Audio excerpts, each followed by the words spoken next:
Hello, and welcome to ShePack Unleashed. I'm one of your hosts, Tania. I'm Nichole. Welcome to your weekly dose of candid discussion and the pursuit of finding your tribe in this journey of motherhood, womanhood, and sisterhood. I'm Ashley. Join us as we leave no stone unturned. In each episode, we have heart-to-heart conversations that aim to challenge and empower one another. I'm Jenny. No more waiting. ShePack Unleashed begins now. Fit-ish, progress over perfection. So this is a topic I think that's very near and dear to us and our friendship story and our evolution. But today we wanted to talk about fitness and the journey that can take you on and what that can mean to you and what it means to us specifically. Because I think that sometimes that can have a bad rap. And I think we want this conversation to help you think about being fit or getting stronger and as a way to get healthier, to be healthy and to embrace that mentality. Yeah? Well, specifically in the new year too, where everyone's making resolutions about like getting fit and the gyms are getting packed for the month. Mm-hmm. And then they like die out. So our amazing guest today is Lindsay Arias. She is the lead trainer at Burn Bootcamp in Cary and in Chapel Hill. Burn is a nationwide gym, but we love our local gyms here. And I met her actually through you guys, so I'll let you tell the story. Or should we let Lindsay? Sorry. We're going to let Lindsay introduce I'm so excited to tell the story of how I met her and just jumping in. She's going to tell the story how she met us. Okay, fine. Well, in order to do that, I feel like I should have a glass of wine in hand because that is a very important aspect of that. But my name's Lindsay Arias. I, like Tania said, am the head of training at our 2 locations.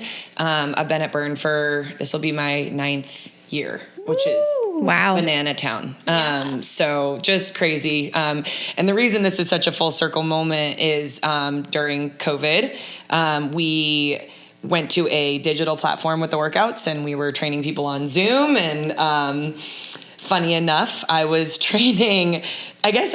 It was me. You. I joined. Yes. I was very committed during COVID. Best time of my life. I was there. You were training in Chapel Hill. Yeah, I was training. But you were with me and I was like, will you work out with me? Will you be my buddy? And she was like, yes. Yes. So we found time like out upstairs in a cabin. During COVID, like during lockdown? I was before. Just before. I was during COVID. You joined during. Okay. Yeah. So we like rolled out the yoga mats in the upstairs bedroom of the cabin. Mountain Girls Retreat. Yes. But we were committed. Yeah. Wait, how long had you guys been working out at Burn before that mountain retreat? I would say like a probably trick a question. couple months. Because we went in like November to the cabin. So you were almost a year then at that point. I started when Luna was 6 weeks old. Yeah. Okay. And COVID happened right after her first birthday. So it was about a year. Yeah. Okay. Yeah.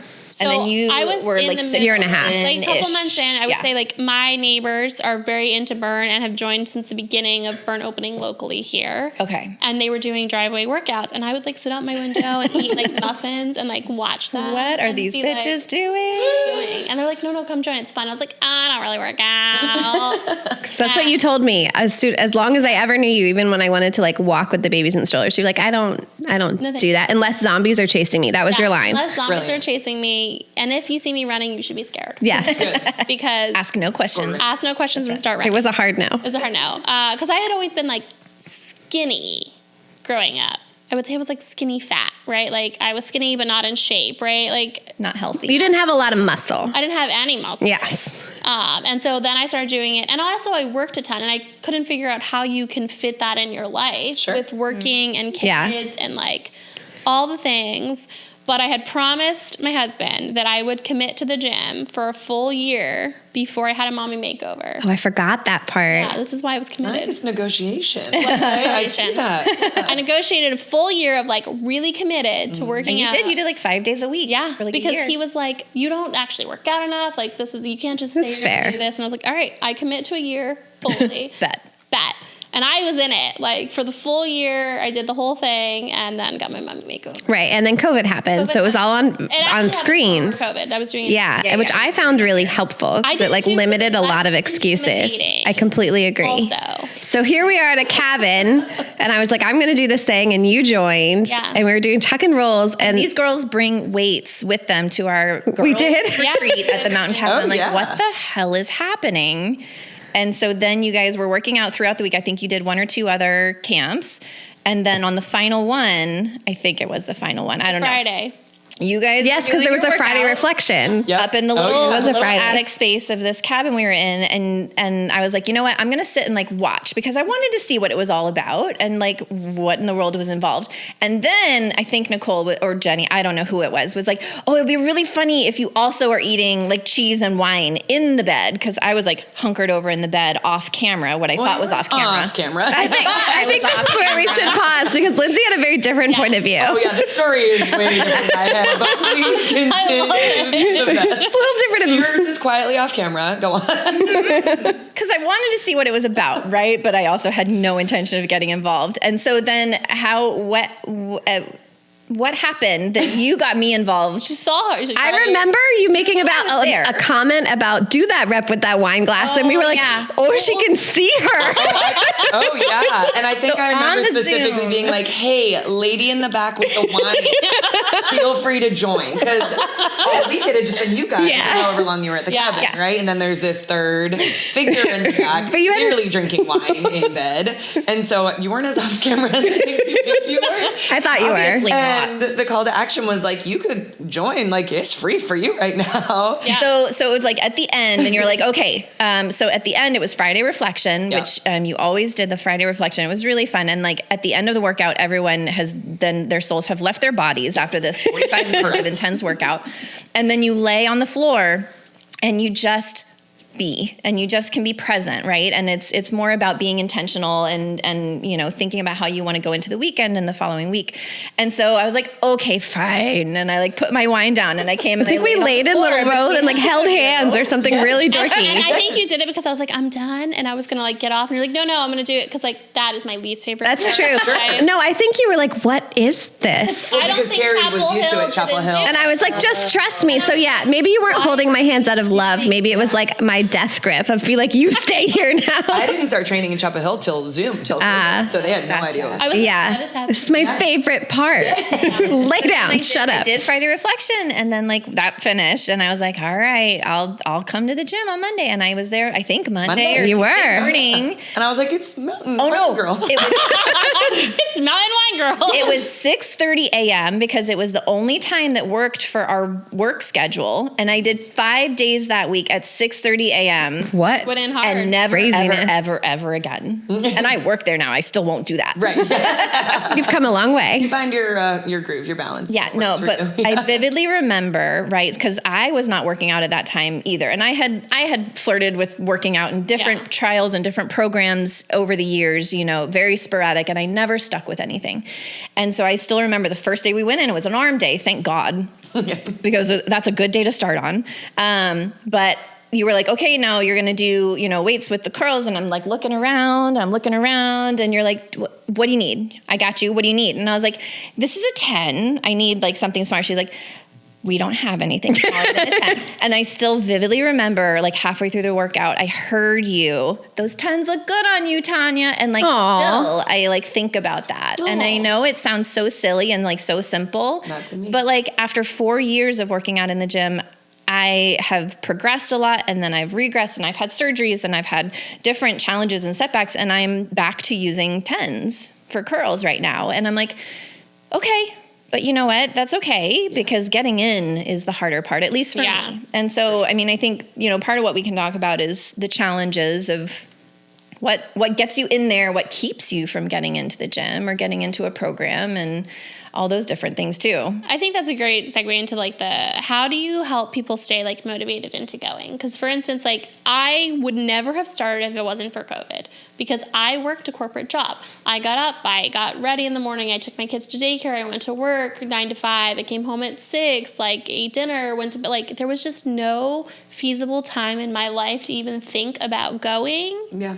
Pre-COVID, before the world like changed the way we do work. Because that's when you started working from home. Yeah. Right. And that opened up a lot of people's availability, but it has not fixed everybody's lack of motivation. So while it worked for you, there's still a discrepancy in, and you use the word motivation, and that's part of it, but I always like to make sure that people understand the difference between motivation and discipline, because I'm not motivated every day. not even freaking close. But you build the disciplines to make it a non-negotiable for yourself. But at the same time, what I do to help motivate people in that regard, or to help discover about themselves. And this is not a plug for Burn. And I know we're going to keep coming back to it, obviously. For sure. We are plugging Burn a little bit here. Plug a little bit. It was definitely the way we all. But it's not limited to Burn. Like if someone's in an area where there isn't a Burn yet, they also offer franchises. But you can find your own local gym. Yes. I think finding the right person in that leadership position, whoever it is, your trainer or your Pilates instructor, whatever, the right person will figure out with you, like in that journey, what we call your why is. So I think the biggest thing is to really differentiate the two words motivation versus discipline, right? Nobody's motivated every day. Even the people that look like it, I'm not motivated to go every day. Yeah. Like very far from it. I've worked really hard to find out what disciplines and how to stay disciplined and what really supports me in finding those that keep me going. But at the end of the day, the right person in a leadership position, whether that's your trainer in the gym or your Pilates instructor or whoever it is, your mentor, will help you discover your deep-rooted why, like the reason that you're actually going. And without going into the whole, backstory of how we do this, it's not weight loss. Yeah. It's not muscle gain. It's not to look a certain way. Those are goals that people have, and they're very valid and real goals.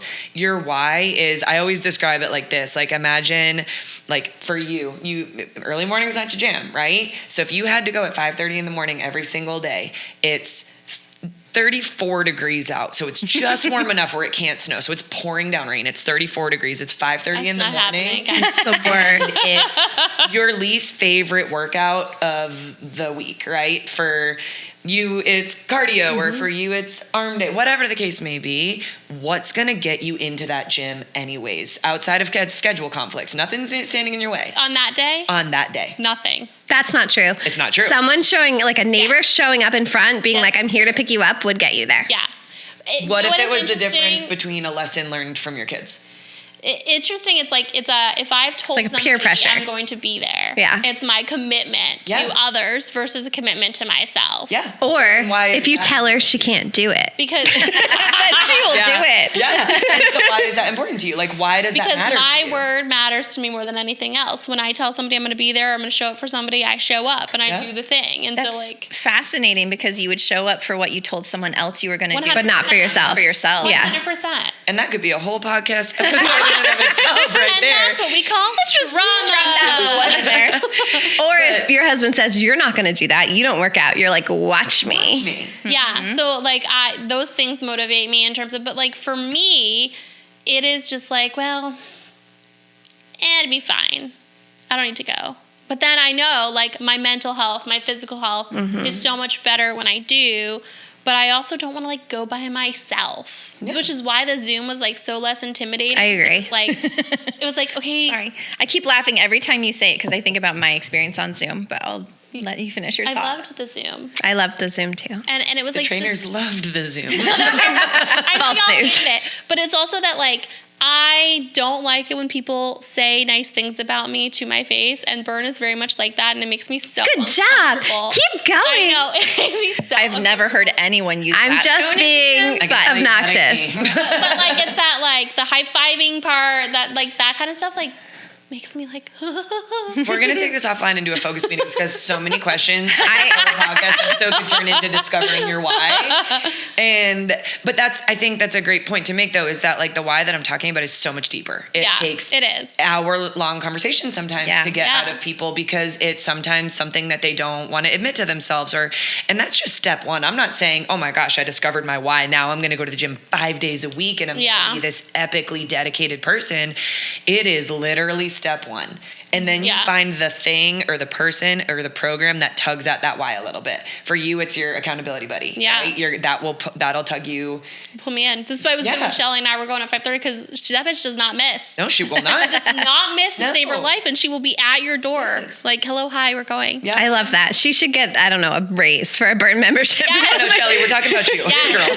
She needs like a gold star or something. Like we were going 5:30 religiously for like. I just remember being shocked to my core. Not only that you were moving your body by choice, but that you were paying to and going at the crack of dawn. I was very these shook. workouts are no joke, too, right? Like it's hard. Yeah. And I think what I fell in love with the most is it's very scalable, right? And so like, yes, on day one, on week one, on month one, it was really fucking hard, right?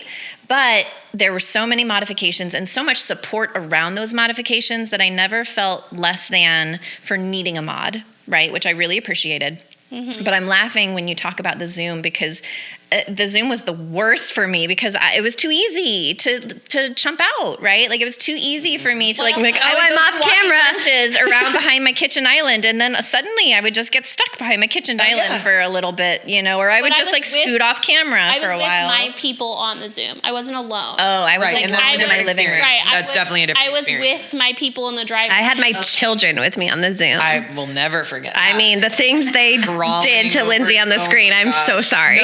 No, honestly, and you said like we hated the Zoom. We didn't. It's about like we're such people.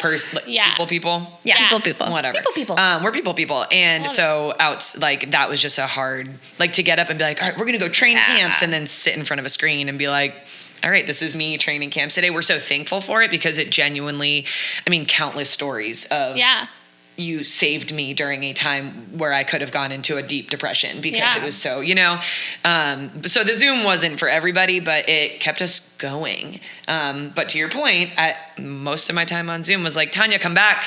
Tania, get back on screen. Not just with Tania, but the Tanias of the Zoom. Oh, it was me too. I will happily accept you've been off too long. Oh, yeah. But it kept us going and it kept us connected. And for some people, that was like the only human interaction they had during that time. Well, and coming into the gym, I think was the game changer for me because it had that community piece of it. 'Cause I needed the accountability too, right? And you girls were my immediate accountability. But if you ever weren't available, right, the other members and the trainers, when I would show up, they'd be like, where were you on Tuesday? Is everything okay? Like, we missed you, right? And I needed that very much. I know. I'm sweating just thinking about it. We have a lot to talk about. There's so much to unpack. So much to unpack here. Yeah, but I think the core message behind this, right, is that there's so many options out in the world, and there's so many kinds of gyms, and there's so many kinds of different programs that finding the one that fits you and that makes you feel at home, but also challenges you, right, is the ultimate goal. So it could be Burn, it could be something else. Correct. Yeah. Right? But I think where I struggle now, right, is like Burn still feels like home, right? And I still struggle with the routine piece, right? And the dedication piece. And I've noticed when we have like a big trip on the books, right? That was always like a really good beacon for me. So like we used to joke, do it for Mexico. We were going to Mexico for my 40th birthday, and across the gym, she and I would lock eyes and be like, for Mexico. Which I love. Yeah, I don't know if anyone knew what we were saying, but it was purposeful. We were going to climb a pyramid and we needed to do those box steps, right? And it worked. And so now this year I'm going to Disney. And I was like, dear Lord, I have to get my ass back in shape and get healthy again for me to survive this trip of 8 days in parks.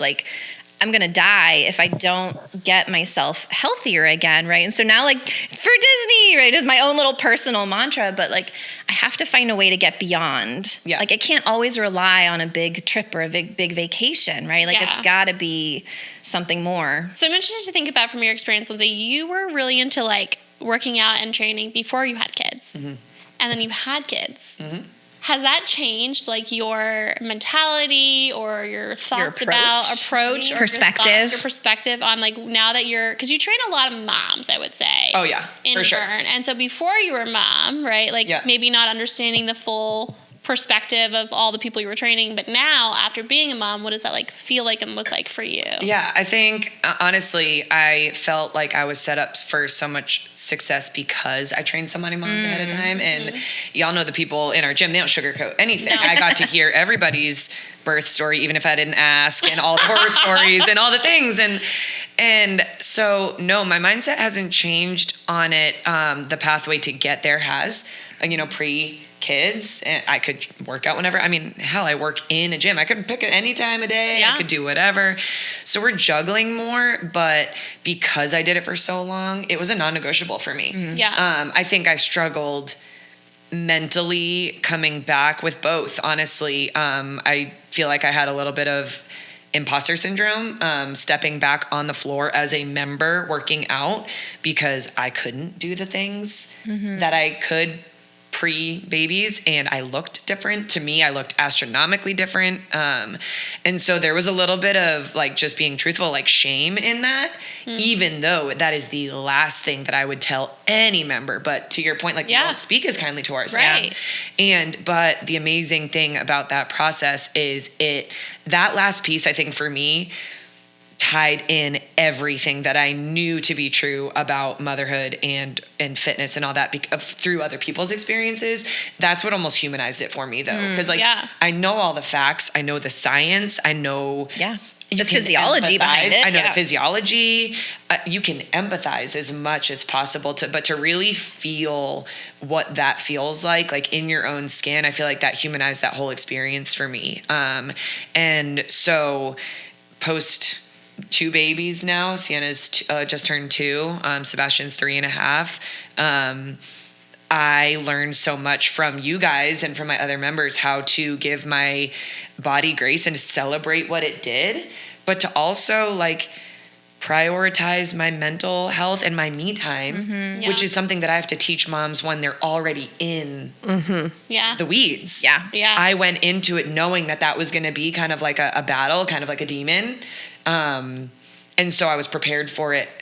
I think more equipped for it than some people are, because let's be real about it. As a full-time working mom, you guys run multiple businesses, you do the things, you're working, your husbands are working, but you're just expected to bring kids into this world and maintain your fitness and look a certain way, but also keep the household running and do all of those things. Damn. Well, and it's interesting, right? You had found your place, right? Yes. Before baby. And so then after baby, you had that place, right, to go back to.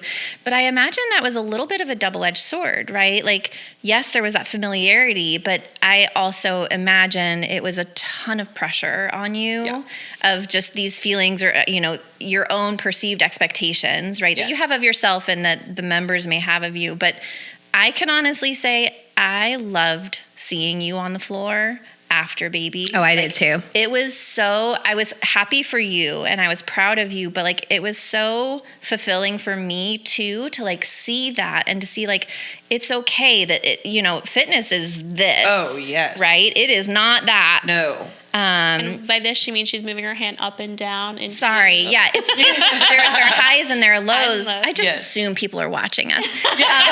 Sorry. Some people are only listening. It ebbs and flows and there are strong weeks or there's strong months or strong years and then, there's not. And so it was humbling, but also encouraging in a strange way to see someone as fit and as dedicated as you are to also have to navigate that, right? It was a very different threshold.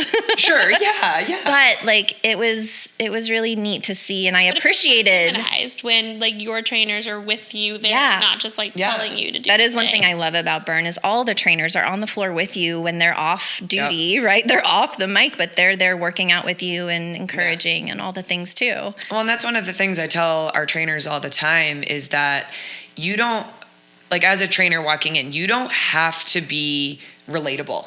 You don't. Because I arguably, when I started Burn, I was 24 years old. I was... What a baby. No, I was an actual baby. 24 years old, training women older than me, same age, whatever, the whole spectrum of people, pre-kids, so in great fitness shape, and I have tattoos. I'm loud. I'm really big. If you guys have never met me, I'm a really big personality. And it does not, our industry, it's not about being relatable. I think having kids has made me more relatable, and that's great. I think that's fantastic. I love wearing that more than anything, but you have to be able to connect. Yeah. Because if we had not connected in that way, it might not have looked my story might not have looked the same, right? Because to your point, it was a double-edged sword. Yeah. And most of it self-imposed, right? Because I'm supposed to be better. I mean, my first workout back, I ended up in the hospital. I don't even know if you guys knew that. No. Yeah. After Sienna, my first workout back, I didn't listen to all the things that I knew to be true, and I gave myself rhabdo in both of my arms and ended up in the hospital. And it's because my pride got in the way, my ego got in the way. Because for me during pregnancy, I didn't lose my ability to do things. Like I was strong still, but I couldn't do it at the capacity that I could before. And I didn't listen to that. And I knew way better. I'm like, I know that. Yeah. And so to your point, it was a double-edged sword. There's a lot of pressure. Yeah. And it was also at the same time that I changed my role. So people had an opinion about that too. So I think that all working moms, whether or not it's fitness or not, go through that pressure when you come back to just perform. Yeah. And do it gracefully. But it's not graceful. Yeah. It's not. It's falling. Yeah, I think I can relate so much to what you're saying on my own level, right? Like, so I work part-time at the gym, have for the last year and a half. And, you know, I started working when I was working out really hard. And then I, you know, it's been a year. 2024 was a year for me physically. Started a new business also. Broke my toe, had a surgery, like all the things, right? And so it came to a point where I deprioritized the gym, right? And not on purpose, but part of it was physically necessary. I had to back off. And then part of it then just became that shame spiral of like, I work here, but I'm not working out here. And then that didn't feel good, you know? And then the members are like, where were you? Where have you been? And I'm like, let me tell a story for the million. And it's all so well intended. Of course. Right. But then because I am a sensitive soul, I then internalize that, right? And like, I'm not living up to this expectation of someone who works here that I should also be working out, or I should be this strong, or I should be using these weights versus these weights. And I think I am like finally at that point where I'm okay. I'm okay with knowing that, yes, I'm using those 10-pound weights, but I can still cheer on someone who's using 40-pound weights. Yeah. Right. And it was never about comparing myself to other people, ironically. It was just how I think people perceive me, which is all bullshit because it's just whatever I imagine they're thinking about me. Right. But it's hard. It's hard to get past those internal hangups that we tell ourselves over and over. We're our own worst enemies. Oh, absolutely. When it comes to that, no matter where you are. Yeah. And I think that's one of the coolest things that I do get to see on a literal daily basis is people breaking through that ceiling that they've put on themselves, like genuinely like busting through it. And then there's no turning back. And I don't mean to say that person that finally sees their potential never falls off again. That's not what I'm saying. Sure. But the mindset of what that looks like and the forgiveness that they give themselves when they do fall off or when they have to take a break or when they whatever, it's not this like self-loathing shame spiral, like you said. It is genuinely just like I just had a shit week or I had a million things come up or whatever. And then but we're back to business. And I think that it takes a long time to learn though. Yeah. But the expectations that we put on ourselves almost become the wall that goes up that disables us from going back because it becomes if I miss one more day, what's it going to matter? Right. Or if I just have this one thing to eat, what's it gonna like? It just we do that to ourselves, right? We almost negotiate with ourselves. For sure. Yeah, 100%. I would say like that's one of the reasons I kind of fell off the train is I was like committed the 5 days a week going for like a year and a half doing that, and then I needed to back off because life and business. And then people would say like, hey, where have you been? Or it doesn't seem like you're prioritizing this. And I was like, well, fuck, I just won't come anymore then. Yeah, well, I don't know who was saying that to you. Opposite direction of that instead, which is like, it's your own worst enemy, right? It was like, oh, my brain is saying like, oh, I just shouldn't do it then. And I'll just do something else. Yeah. I think too, like, a lot of that is, or some of that, not with you specifically, but just like those conversations that lots of people, but women have it with themselves, is having the right people in your circle. Yeah. Because the difference between, well, you must not be prioritizing it versus how can I support you in coming back? Yeah. Two completely different messaging. I don't want that first person anywhere near my table. Right. And I know you weren't referencing a real person. You were, I don't know. But I think at the end of the day, it's having the right people that are in your corner to make sure, like, I mean, we were having a conversation pre-episode, like, how can I better support you? How can I communicate with you, like, where I am, being your accountability, but I'm not pushing you too much, and it's a fine line. But when you have the right people, then those conversations can be had, and there's no animosity. There's no like, how dare she not take no for an answer? You know what I mean? Or like whatever. But it really does boil down to having the right people. As one, at least for, in my opinion, one of the key factors in that. For sure. Accountability. We used to have like a Marco. We did. Of like workout Marco. Like, and Robin and us. Yeah. And there were a couple other people. Yeah. And like, what did you do today? I like not knowing what the workout is personally. So I would like not, because like, I don't want to know. Yeah. I just want to go. There's a lot of people that do that, which is crazy. I don't want to know. I think that might be good for me. Theme. I just need to know the I don't theme. wanna Please know do not any tell of me it. what I'm going to have to do in it, because then I won't come. I have Right? It does change what I wear. I have one pair of Oh, sneakers. see, you said sneakers. I just need to know what outfit I'm wearing. Well, yeah. No, but there are leg day sneakers that are different than cardio sneakers that are different than arm day sneakers. That's absolutely Okay, so No, I only I have leg day bras versus cardio bras. Oh, I also have that. Yeah. I do not, but That's so funny. I have the same outfit and the same shoes no matter what the day is. No. So I'm like, But it's not just going to the gym and the people though. Like it requires extra planning. Like when you're responsible for little people, and like there's a time management piece, there's a sleep piece, there's a nutrition piece, there's a hydration piece, because without those things it just falls apart. Yeah. So I feel like sometimes we're like over anchoring on like attendance and the fitness piece, but it doesn't actually, because that's how I get hurt. yeah. that's also one of the reasons why I switched going like at 5:30, because I had noticed for that year I was going at 5:30 because it worked for my work schedule, but it didn't work for my relationship schedule because my husband is a night owl, and so he would go to bed at 11 p.m. I'd go to bed at like 8 because like I had to be up, and then like You never see each we other. never see each other, and I was like, well, that's not going to work. Yeah. So I had to like shift, and he's certainly not going to wake up early. Listen, this man is not an early riser, no matter how hard we try. Yeah. He's not going to do it. So I was like, I got to shift my nighttime, but then I can't get up.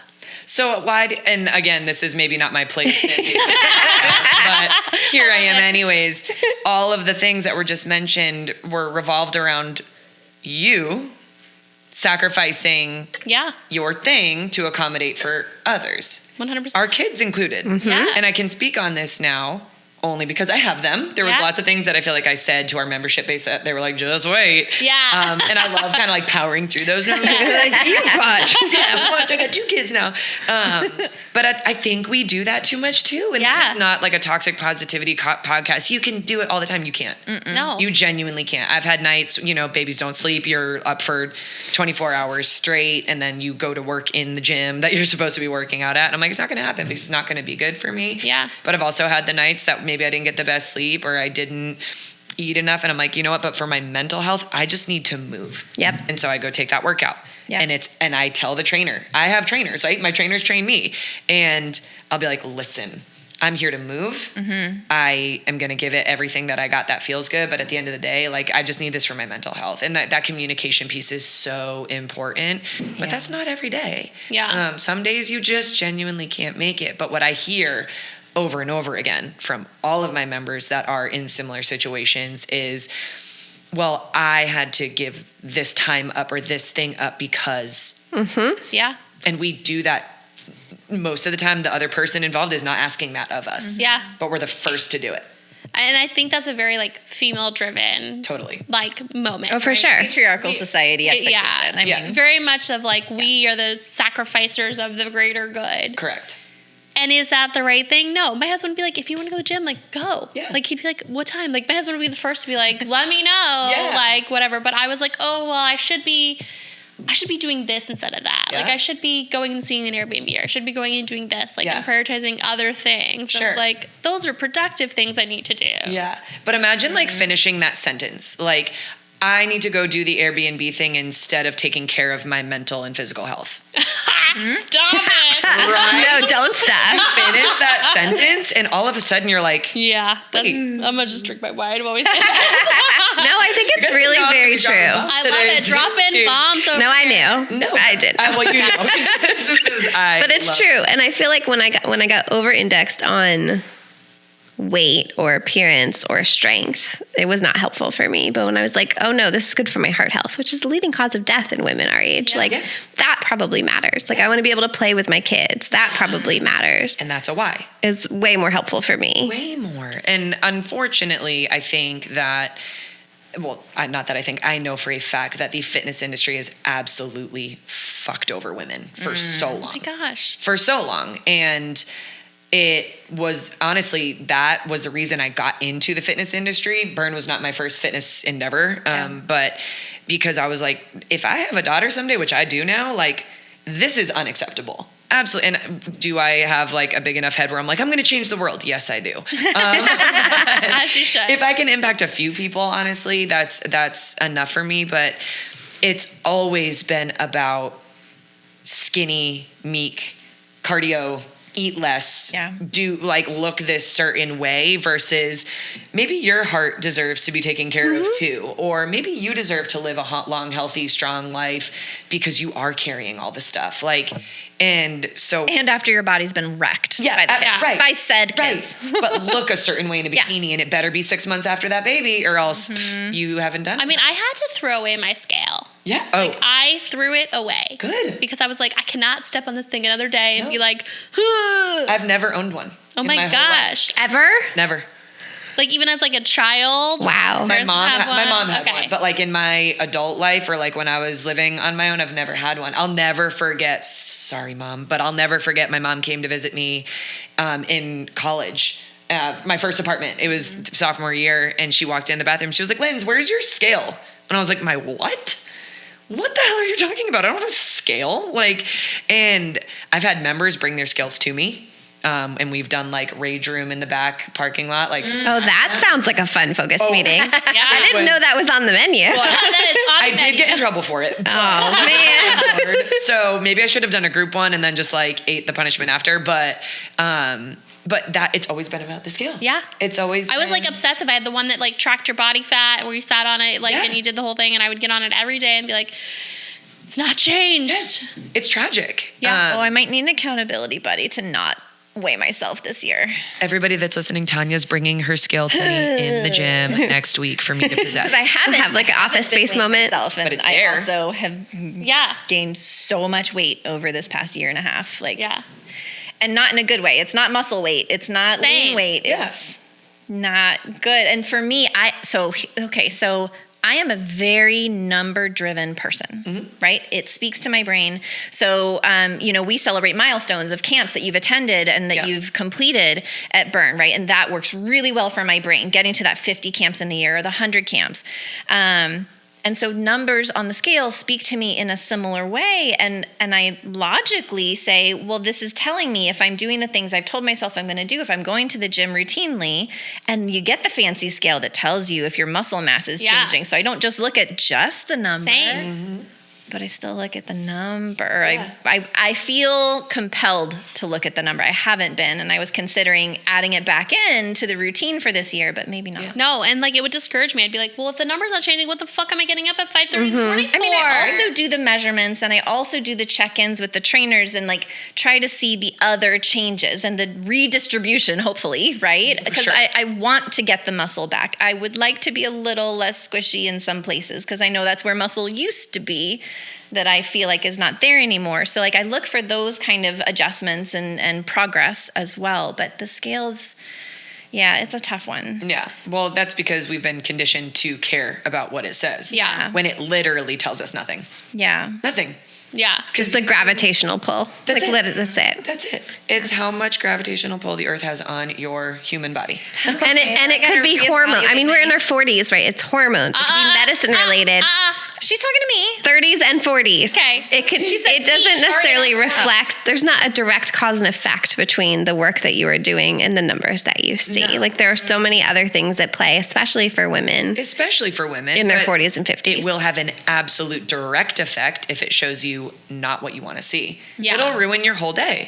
Everybody's. Yeah. Yeah. I've had people walk in for focus meetings and they're like, I want to weigh in today. And I'm like, is it going to impact your mental health for the rest of the day? And they're like, yep. And I'm like, then I'm not doing it. Yeah. And I tell them no, because at the end of the day, you could sit here, drink a gallon of water, go weigh myself, and then pee it all out. And guess what? I lost some weight. That's amazing. I really worked hard, right? But I could also go in the gym and bust my ass for 6 months and gain 3 pounds of muscle mass. And then I step on the scale and I'm like, why am I even coming here? I weigh more. Why am I even doing this? But why are we conditioned to think like that? And what number in our head, what the fuck does it even mean? Because every one of you has a number. I know you do. Oh, yeah. And I think it also goes all the way back. Like, I was always praised, oh, you're so skinny. You're so little. You're so skinny. Like, all the, like, always. And it was like this thing. I was like, I am. And it's so funny because that mindset changes from person to person. If someone walked in and was like, Lindsay, you look so skinny today, I'd be pissed. Oh. I'd be pissed. Yeah. I would be so. It wouldn't be a compliment to you? Damn hard to be skinny. Do you know? But that's my mindset. Yeah. I was like, I wish I was as fat as I thought I was in college. Yeah. Like, I thought I was fat, and I'm like, oh my God, I wasn't even close. But it's just like, it's such like a tragic, and I know tragic is such like a kind of a heavy word, but it really is how much of people's, not just like their mindset and their mood in that moment, but like how much of their self-worth and their value they put into that fucking thing. Yeah. It genuinely is. And it's because someone told them. Well, and let's say like scale and food come related, right? So people are always like, oh, I can't eat these things. But like when you're working out, when you're doing a gym, right? Like you need to actually eat more. Yes. Of the right thing. Yeah. Yes. And like, what does that look like? How do you like put the whole thing together? I call it intuitive eating. Like you have to listen to your body, but you can only listen to your body when you're in tune with it, right? Because if you're, let's say, for example, you're like super protein deficient, which most women are, your body's going to tell you that you want like sugar. Or like the way that your brain processes that. Oh, protein is sugar? No. Protein Your brain will tell you. Sugar? No. My brain? In your brain. In my brain. No, your body, if it's hungry, the first thing it's gonna tell you is that it wants like a carb or a sugar. But really what it needs, what it's telling you that you want and what you actually need are two different things. That's so interesting. My body always tells me I need sugar. Oh, because you're starving. Probably protein deficient. Because she doesn't eat unless Steven brings her a plate to her office. Pretty much. Yeah, and I think honestly, it's again just bringing it back to the mindset is people. It goes both ways too. Like, oh, I'm working out all the time. I can just eat whatever I want, which is true. You're an adult. You can eat whatever you want, but what are you working towards? I don't like, it always makes me so uncomfortable. Like I'll hear people say like, oh, I'm going to do this so I can eat turkey dinner like later. Yeah. Or I'm going to do this so I can have a pizza. And I'm like, it doesn't work that way. No. Yeah, it feels icky. No, I do that messaging every holiday in the gym. Yep. I talk about it. I appreciate that you say that so much. Yes. That like, this is not penance for the meal you're about to eat. Like, see, I've in my brain, exercise has always been penance. Yep. See, to me, it was a ticket. I was like, you know what? Yeah, I will work out so that I can eat whatever I want. Yes. And that worked for a little while for me. Yes. It is not working but now. That has to be severed. Like Yes, that train of for thought sure. has to be severed. Agreed. Because it's so toxic and it's so hurtful. Yeah. Especially when you do really want to like deep dive and think about what your goals are and you have things to work towards. But it is so detrimental to that if you're looking at exercise as punishment, because who wants to be no one. Like you have to look at it as I know, I was like, that's probably another podcast episode. As soon as it came up, We've done that podcast episode. Okay. All right, you don't need to know the books we read. No, I probably have read them. And so let's just separate that. Book talk and this talk are so different.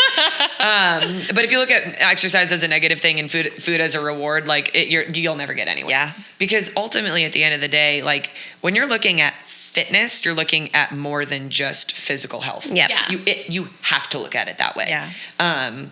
But don't minimize how important the physical health part of it is too. And physically healthy doesn't mean six-pack abs. Physically healthy doesn't mean chest pressing 80-pound dumbbells, right? Physically healthy is being consistent in things that serve your body and doing that over and over and over again. And like breaking that toxic mindset, right? Because I can distinctly remember for our weddings, right? I was going to fit into my wedding dress. Yeah. I gained a couple of pounds from buying wedding dress to getting married. And it was like, well, I just drank Slim Fast for a week straight. You did not. I did. Nichole Marie DePippo. And that's why I fit You into said my, her whole name. And that's Sorry. how I fit into You should cut that out for privacy. I know. It was necessary. And that's how I fit into my wedding dress. Yeah. And like that's always been like my mom also was very like, oh, I gained weight. We go on the chicken diet where we eat nothing but chicken. I do think there's definitely something as a mom that like hits different now, and being really careful not to just echo the messages that I've heard either from my family or from who knows Right. to my daughter, because she picks up on it real fast. Oh yeah. real fast. I heard this cool thing, I don't know, some social media. It didn't have to do with fitness, it had to do with makeup, like, and little girls. And like, the mom was saying, or the little girl was asking, like, Mama, why are you putting on makeup? And she was like, oh, because I want to feel beautiful. And she changed that messaging to, Mama just wants to look fancy. It's and true. I loved that. I thought that was so cool. So like, same messaging goes for as we navigate, and not just daughters, sons too. Yeah, my kids asked me, and I said, I'm putting on my war paint. War paint. I told them, I was like, putting on my war paint and going out into the world. Luna just moved up from 5T, like the end of the toddler, to like the big girl section, which is a big deal for me. It's a totally different place in Target. It is. And she was so pumped for herself. She was like so excited. Like, Mom, I'm finally moving up sizes. I'm so big and strong. Yeah. It's like, oh, let's go, girl. That's a different way to think about that. Pick that out of nowhere, I have distinct core memories of like shopping for clothes with my mom or like my sisters, and like being like, oh, you're that size now? Oh. Which is dumb. A size 2 and being told to suck my stomach. Yeah. Like, because you can also have like 10 pairs of the same size 6 and they fit different. Yeah, like, of course. Yeah. Oh, it makes me so mad. Yeah. But again, all of these things, like, why do we have such like an emotional angst attached to it? Is because we were conditioned to. Yeah. We just were conditioned to. You're supposed to be a size this. You're supposed to weigh 115 pounds because you're 5'6". Like, you're supposed to. Like, fuck that. We're gonna completely, like, I'm changing the whole world. I love it. Come with me. Yes, we're coming along. But seriously, the messaging is so important. And like you said, your kids are listening. And so that's another piece. They not only are listening, but like, kids are so perceptive. Yeah. Perceptive to your body language, to your energy. Like, if you believe in that stuff, I fully do. Yeah. Like, and so if they see, even if you don't speak a word, they see you step on the scale and then they see you step off and all of a sudden you're small. Like, that's teaching them. It's very real and it's very impactful. And I think that not only is it good practice to speak positively about yourself for you, but like you're also teaching other people, not just your kids, but other people around you too. And I think the inverse of that is true too, right? Like, what we do to prioritize our body, to prioritize our health, they also see, right? And so now, right, like, my son doesn't care for sports. He would much rather sit inside and play video games all day, every day, like, full stop. That's all he wants to do. And getting him outside, getting him running around has always been a battle. And so now, right, like, I have not been working out the way that I used to this past year. And now I am committed to getting back into that and being consistent with it. And my husband is doing the same. And so now, like, both of us are like, hey, buddy, we're going to the gym. I'm going to the gym. Dad's going to the gym at this time. And I'm going to the gym at this time. And I'm hoping that some of that will start to convey to him the importance of this as well. Yeah. Because I don't want to give him a complex either, right? Like, I'm like, what do I say to actually get him active, though? And to make him want to be active without adding that, therapy in 20 years. That he's then talking about me and the things I said on to his him, podcast, right? VR like, session, whatever. Oh my God. But I think that's what you got to figure out what works for him. So like, if it's bike riding or swimming or a gym, like, I think it's just like you need to move your body. That's the expectation. How you choose to move it and what activity. Like, I've tried. If there's something like do you guys remember Pokemon Go? Oh yeah. So many people getting their steps in, like, because they were out. And my husband. Well, the other thing I was thinking today. Does he have a step tracker? We got him a watch that has a pedometer in it, but he doesn't wear it every day. But what I'm thinking about is trying to create like a walking challenge for the family leading up to our Disney trip. Oh, that's a great idea. I know how motivating that is for me. Totally. Kids are I am just a giant kid, right? Like, I just need that goalpost. Yeah. And then I'm hoping, right, like, if I can make some sort of like visual chart there where we go for literally just a 10 or 15-minute walk to start, right? And like build ourselves up over the next 5 months, because it's going to be his first time walking Disney. I was saying, because last time he's always been in a stroller. We're not getting a stroller. So he's going to have to be that's a lot enough to walk those parks with a whole bunch of adults, right? And so I'm like, maybe this is like a new approach to it, to have a positive end and a positive goal to work towards. But like, let's check back in 3 months. I'll tell you how that's going. I'm actually really excited to hear about But I'm trying to find ways to set that healthy, positive example without creating the childhood trauma. Every kid is different, because Cruz the other night was leaning up and being like, look, Mom, 1, 2, 3, 4, 5, 6. I have a 6-pack. And then I'll find him like doing sit-ups and handstands in his room. And I'm like, 10-year-old. Is this a compulsion that's problematic, or is this like he's just the opposite in every way? Yeah. Where I'm like, oh, I've got to rewire that, I think, or be really careful. Or he's like, Mom, why won't they let me lift weights? I could lift weights. I'm strong. I can almost lift you. And I'm like, I know, but you're still growing. Right, like there's a reason. He does competitive diving. He does. He's around a lot of serious athletes. Older athletes that are doing all of that. Yeah. Right? And so then he's like, well, they're doing that. I should do that. But I want it to come from like an empowering strength perspective and a health perspective, not like I'm worthy because I have a 6-pack in the mirror. Like that does not feel right at any age, but especially with a 10-year-old. But also maybe it's like, it's this like motivation of competitiveness for him. He's very competitive. Right? And like, but that may be a good motivator. Is like, it? It's not a bad I don't know. thing to be competitive. I don't know. Like in a healthy way. Well, and I think in how we respond to our kids, things like this is also very important, right? Like you don't want to shut it down because right now it's healthy and he's only 8. 10. Wild, So, I know. Huh? He's 10. I can't believe that. Yeah, sorry. I've known Jenny a long time. And like, Luna walked in the other day and I was like, who's that? What is she doing here? But like, there's still so much innocence at that age. So while there's like the concerns around that because it's scary. You start like, we had to address some just like cultural differences with Steven's parents and just our kids as it pertains to bodies and things already, and they're 2 and 3. Oh, my little gordita. I'm like, no. Or like, that means just fatty, just so you know. But it's a term of endearment. It was Steven's nickname growing up. Oh, I didn't know that. Gordy's. Yep. And Flacco was his brother. Oh, that's not. Oh my gosh. I made sure. That was my nickname in the restaurant. And sorry, let me now you know. They have not said anything yet about our children. Yeah. What I'm saying is we had to setting the address that precedent. Correct. Yeah. To make sure that like that did not happen. Right. Because in Hispanic culture, fine. Like it's different. It's different, but like, can you imagine your mom being like, "Good morning, fatty"? Like, and it's sorry. so funny because I worked in restaurants a ton in high school, and my nickname was Flaca. Because you were skinny. Right. And so it was like, I love that. Yeah. That doesn't mean the same, but I think it's important. Yeah, when you're growing up here, there's a different culture here that you have to be aware of. Yeah, just have to be aware. So like there's so many, it's what I'm trying to get at is there's so much. Yeah. So Lindsay, you've got a new member who's coming into your gym and you're having your first focus meeting. What tips and things are you asking or telling them in order to keep them coming back, like, and to get, in there? This is going to be the worst answer to this question ever, but I have to figure out why they're there in the first place. I've got to figure it out. So it's a lot of work with as many members as you have. Oh yeah. And also it's like emotional work. It's a lot. Like, I feel like I'm shrink. stressed out thinking about it. Like I can only imagine if you're doing that for every single person. Yeah. Well, Steven and I had to have a sit down talk when he decided to join Burn as a trainer because I was first and then I basically recruited him. Shocked by this. Right. Yeah.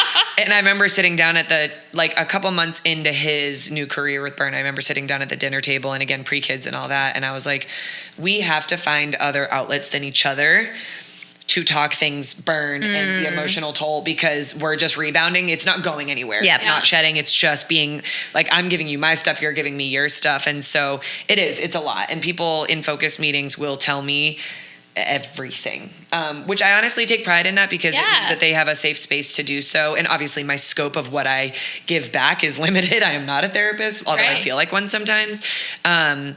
But to answer your question, it all really genuinely depends on the person. But identifying that deep-rooted why is the one sole thing that I'll keep coming back to because it's different for everybody. Yeah. But it's going to be that I hope to be the first person that they've ever come in contact with in the fitness industry that actually gives a shit about that. Or I don't hope that. You have been for me. That makes me feel amazing. And I hope that so that other fitness people will start to adopt because we talked about at the beginning of the episode, like it's the new year and there's all these things. There's so much false information out there and people get hooked. They get the text or the email and it's like, lose 30 pounds in 6 weeks. And you're like, I got one from a CrossFit gym. Oh no. They got my number. And it was like, I forget what the exact messaging was, but it was something along the lines of like, lose 15 pounds in 6 weeks guaranteed. Oh no. And you're like, that's bullshit, not okay. Because you don't have any control over what I do outside of the gym. So, and it's also, but the sad thing is that got so many people into their gym. The way that I like to approach our members and our base is like, hey, let's figure out why you're actually here. And I'll challenge them on it. Oh, I want to lose weight. Tell me why. And they're already like, well, because I used to weigh whatever before my kids. Okay, so why is that important to you? And you can just tell their eyes just get bigger. You can see her face flushing. She's already nervous about it. I don't want to say it. Yes. And not everybody just spills. Sometimes it takes a couple meetings, but that in and of itself will keep people coming back because they're learning things about themselves, or things are coming to the surface, or they genuinely didn't realize. I went through this own exercise of discovering my why after having kids. And one of the franchise coaches from the Charlotte area took me through it. And I was like, I didn't even know that was my why. And I do this every day. I thought it was for my kids because that's what I'm supposed to say, right? I want this for my kids. And she got it out of me that I needed to fix that imposter syndrome that I had. And that's why I was in the gym, was to fix that. And she was like, that can't be your why. Your members aren't expecting you to fix anything, right? So that will give people an emotional tie to what becomes part of their routine. If there's no emotional tie, you're not going to go. Because if I polled 100 people on the street right now and asked what are 2 things that you could do to be healthy and in shape, they're going to say workout and eat right. Yeah, they would know. That doesn't mean they're going to do it. Correct. So it's not lack of knowledge. Yeah. It's lack of connection.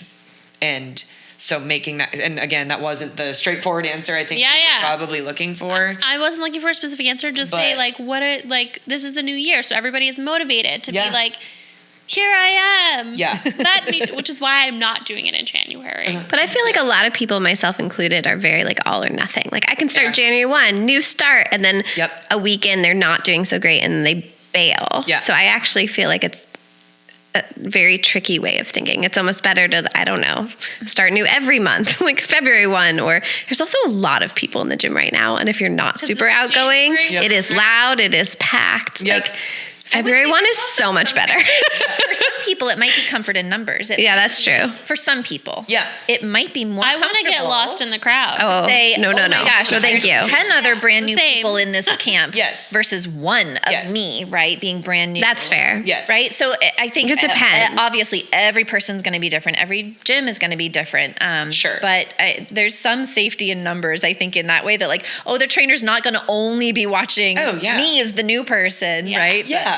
I don't know. It's hard, right? Because for every single person, it's so different. And then for every person, it changes and it evolves and it makes it a moving target, which can be daunting sometimes, but also it's a way that keeps it fresh too. Totally. You know? And I think it would be we would all be remiss to think that this fitness journey is just a constant and it's just it stays the same and I'm always motivated and I'm always excited and I can't wait and I love Burn and I love all the things that it does every single day or whatever your gym is.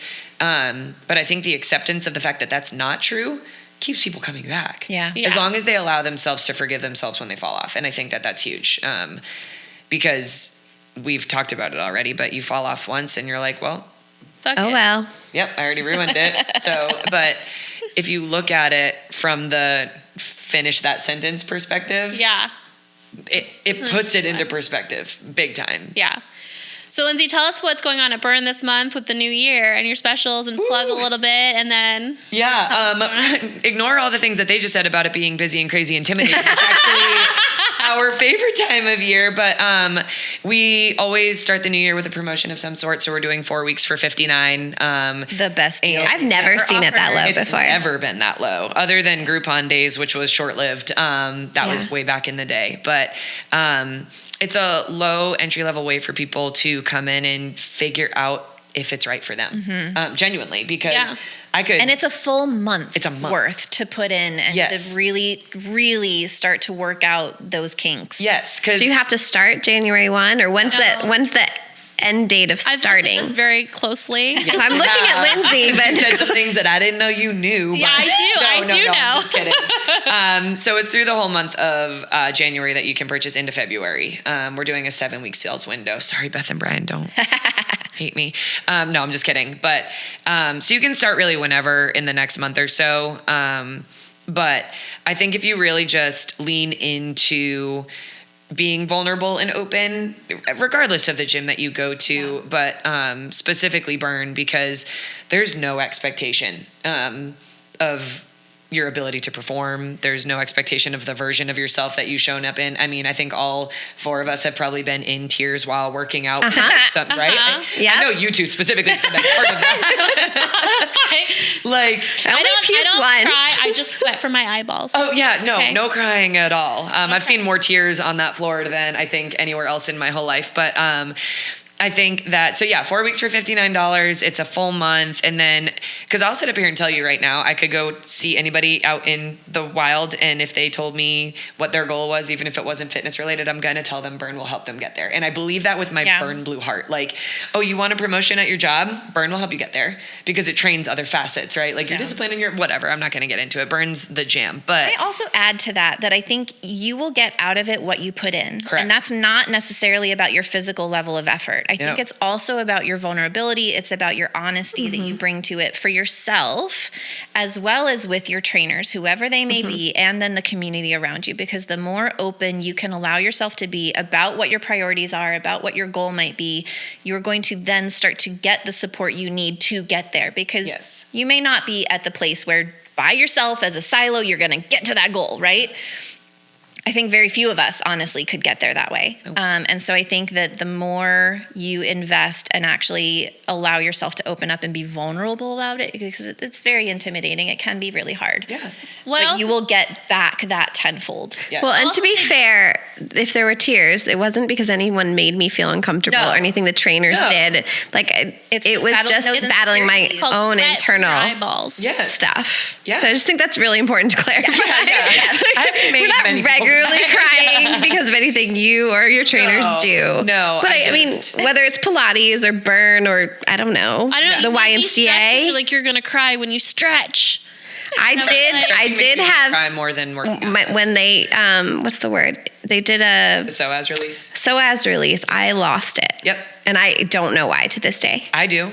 I mean, I have a theory, but I couldn't tell you. I wasn't expecting. No one warned me that if they did needles into my, because I was having so much hip issues.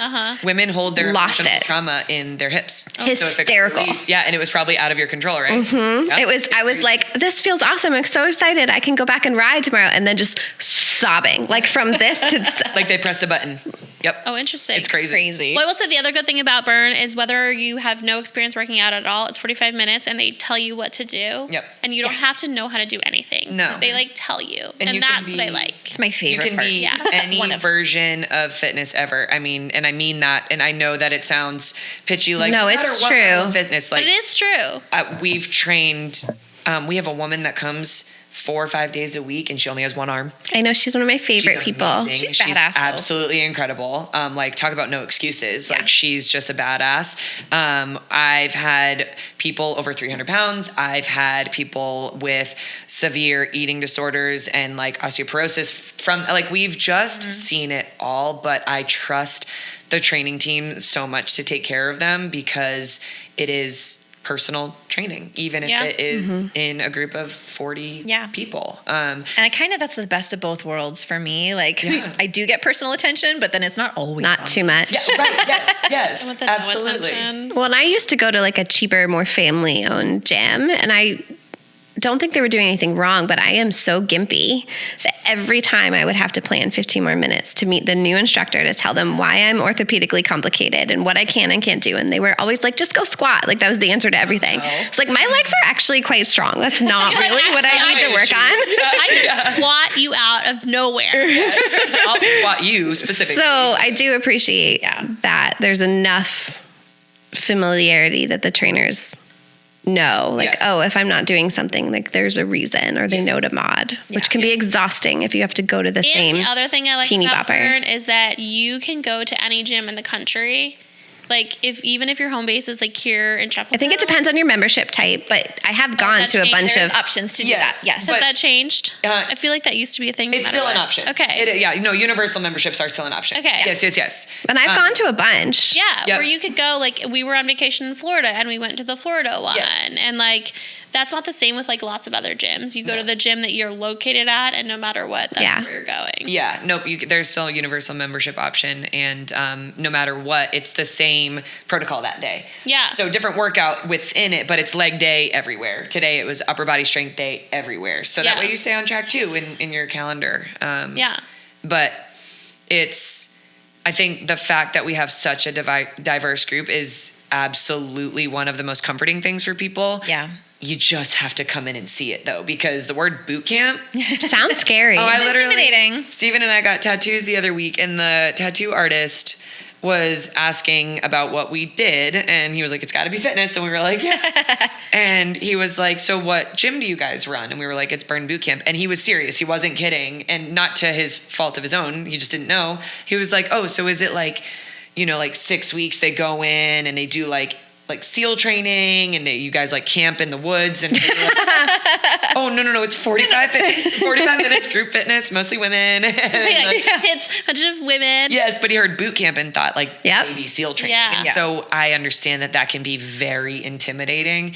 So the first thing I do whenever we get an inquiry, whether it's online or a phone call, I'm like, just come in. You don't have to put on workout clothes. You can come in your pajamas. Just come in and look and just watch, because you're gonna see the person that you're like, holy shit, will I ever be able to do that? But then you're also going to see the person that like, oh my gosh, that could be me. Like, I could absolutely do that. Yeah. It's one thing for me to say it, right? Come to my gym. Everybody's welcome. Just come see. And I don't know about everyone else, but it's not the all-stars that are my motivation when I'm there. It's like the ones that you're on first glance least likely to think they'd be doing it, that are like lapping me, that I find very motivating. And it's inspiring as hell. Like, as someone that's in the industry that plans on keeping fitness a part of my life until the day I die, it's so inspiring to see. Like, we have a member in Chapel Hill. She is 75 and she comes 5 days a week without fail, unless she's traveling.